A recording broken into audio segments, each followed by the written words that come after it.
So this is what we got going on at the moment. We got the Vanguard mounted in. We got the 820 on. Then we got the top plate on, or the top sheet metal. All of this sticker is going to be covered along with a plate right here. I'm going to do a thin piece of aluminum there and right there. I'm probably going to make a new rack, and then I'm going to make a new front bumper. I don't know if I'm going to be putting the winch back on or not, but gotta do that. Then I'm probably going to make a steering support and possibly an engine cage that I can just have a few bolts holding it in, so I could pull at least the engine cage off if I need to replace anything on the motor. And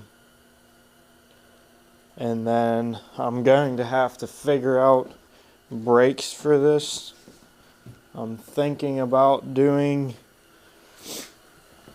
because this stud is broken off, so what I'm thinking about possibly doing is getting a small band brake and weld it to here, or cut out the splines and weld the band brake to that. That's a possibility, but I'm gonna have to think about that one. Well, I'm putting these plates on here to catch the bolts for the hood, because these are all, this one was ripped off on the bottom, and I'm gonna put the other side on, but picked up the drill went to drill a hole, straight ran the drill bit right down there.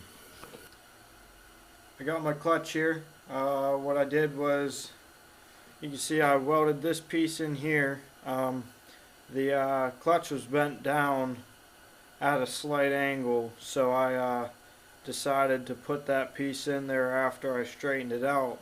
And then you can see this hole is oblonged. Let me get the bolt.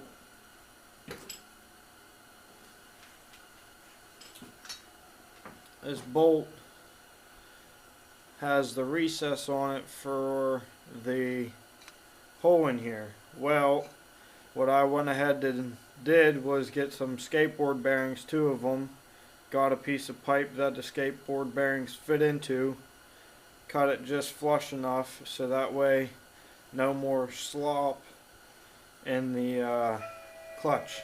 So now it's going to be on bearings. I got the 820 in, I think that's 1.5 inches by looks like either 1/4 or 3/16 angle. That was the old mount off of the old tranny that was in here.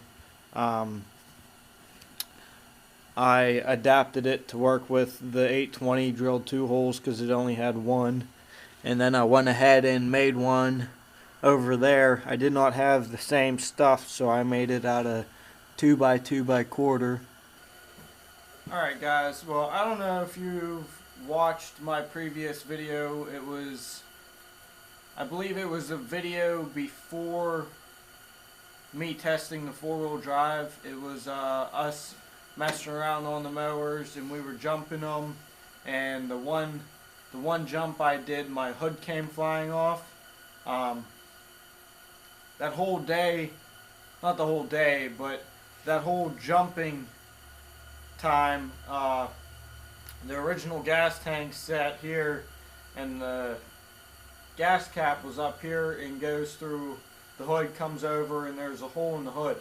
Every time the hood was falling off, it was ripping my gas cap off and spraying gas all over me. So I actually got this tank, was actually the original tank in the 4-wheel drive, and since the 4-wheel drive was a Dynamark and this is a Dynamark, I get an upgraded cap with a working fuel gauge and a lot more fuel.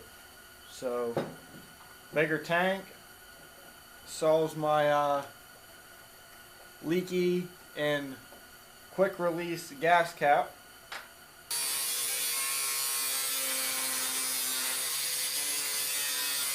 If you're ever going to drill something, always center punch it. Turns out a lot nicer, so your drill bit doesn't walk.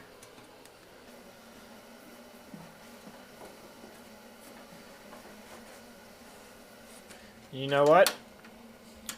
My screw container, I spilled every single one of these screws and nuts on the ground.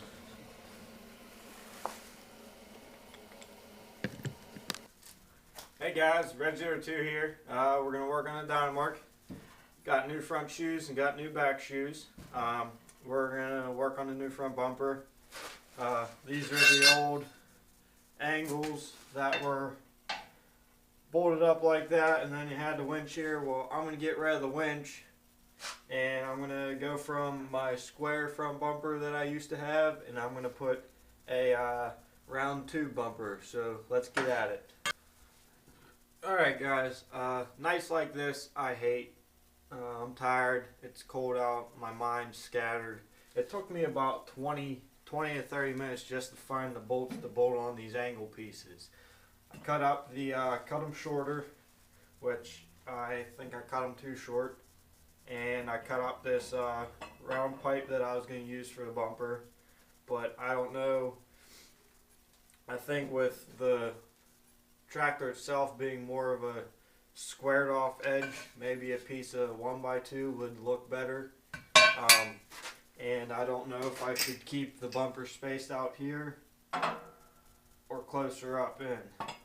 So I'm going to ask you guys to move the camera.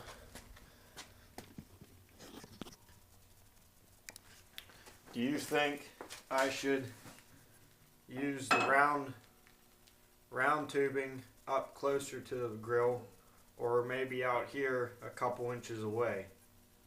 Or do you think I should